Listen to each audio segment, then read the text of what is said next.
若配安心，潘家發聲明放棄獎項，欲平息請槍爭議，批吹哨人網絡欺凌，保留法律追究權利。吹哨人回應潘家呢份聲明嘅真正用意，相信大家心中有數。最近香港頻頻傳出呢個造假事件喎，杜拜王子假投資、冒牌假水、小紅書中介幫你搞到碩士假學歷。持旅遊簽證白牌車假司機，地鐵工程內地專扮德國專，仲有請槍爭議若配安心軟件。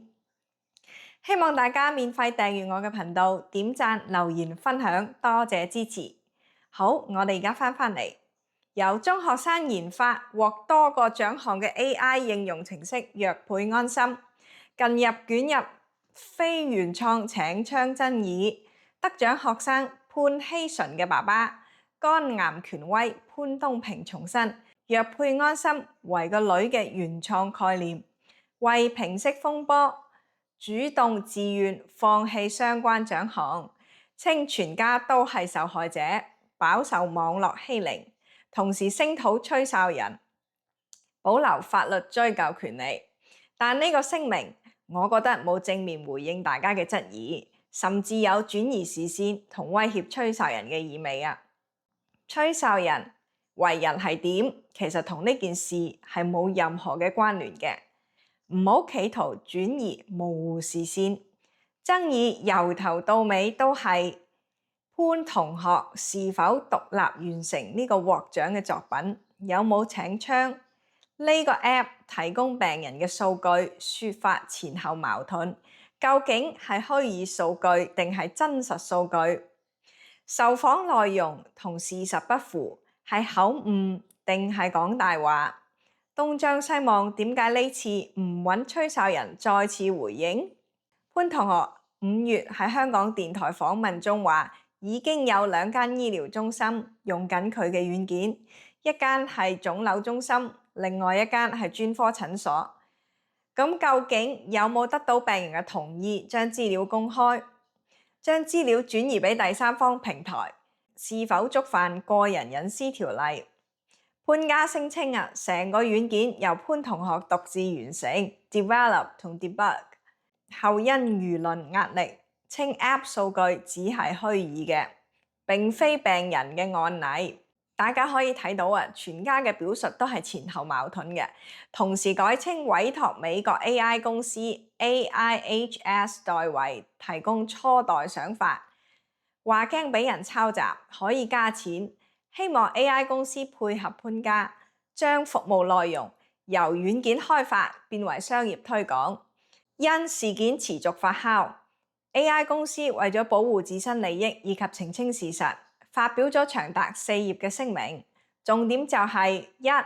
公司有償開發一個藥物處方 App， 2. 對潘家將呢個 App 用嚟參賽係毫不知情嘅，並認為此舉對其他參賽者唔公平。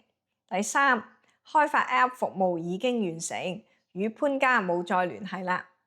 最近亦都有網友爆料潘同學之前設計嘅步步平安 Hike Safe 跌倒報警鞋墊原創亦同樣受到質疑喎，指呢個設計發佈之前喺淘寶 Amazon 已經有幾乎一樣嘅產品發售啦。新民黨選委界立法會議員何敬康接受訪問表示家庭教育喺學術誠信觀念扮演非常關鍵嘅角色，形容今次成年人嘅決策似乎傳遞咗錯誤嘅價值觀。事件亦暴露科技競賽評審制度有所不足。佢舉例如果林家謙幫佢寫一首歌，佢改咗2個音符就攞去參賽，咁嗰首歌係唔係屬於我寫嘅呢？佢話事件引發對學術誠信、家庭教育價值觀以及創新比賽評審標準嘅深入思考及討論。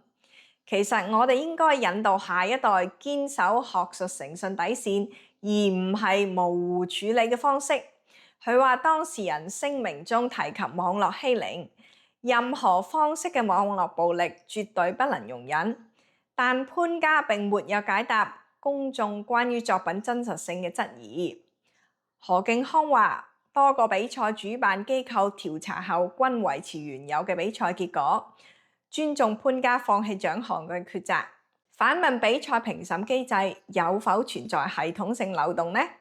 我同意何議員嘅講法，以潘同學家庭背景以及自己嘅資質，腳踏實地，前途將來都一定無可限量。點解要咁急功近利？與其行得快，不如行得遠。教育唔應該係贏喺起跑線，應該係贏喺終點線。所謂發明獎、科技創新獎，若果單純有一個概念，無需一手一腳將產品概念落實完成，可以請槍，咁呢個獎仲有冇含金量呢？咁仲可唔可以叫做發明創新？從來都係諗就容易，做先難。吹哨人鄭希林喺社交媒體回應潘希純父母嘅聲明指，將我嘅用詞刻意扭曲成所謂嘅欺凌，卻完全避而不談我喺揭發事件後所承受嘅大量真正嘅人身攻擊與恐嚇。佢又稱潘家呢份聲明嘅真正用意，相信大家心中有數。我撐鄭希林同學，佢科班出身，係城市大學就讀 AI 及醫療相關學科，知道要獨自開發軟件嘅難度。對潘同學有懷疑好正常。潘家話自己飽受網絡欺凌，我覺得吹哨人鄭同學先係網絡欺凌嘅受害者，包括有人暗示佢喺獎學金可能因為揭發呢件事而被取消，亦被人盜用資料喺求職網站上面標記為性工作者，亦曾經被不明人士撳門鐘騷擾。但係鄭同學從來冇後悔做過吹哨人，咁究竟邊個欺凌鄭同學？一般人就算唔認同佢嘅觀點，都冇必要去刻意咁詆毀佢。我諗真相係呼之欲出嘅。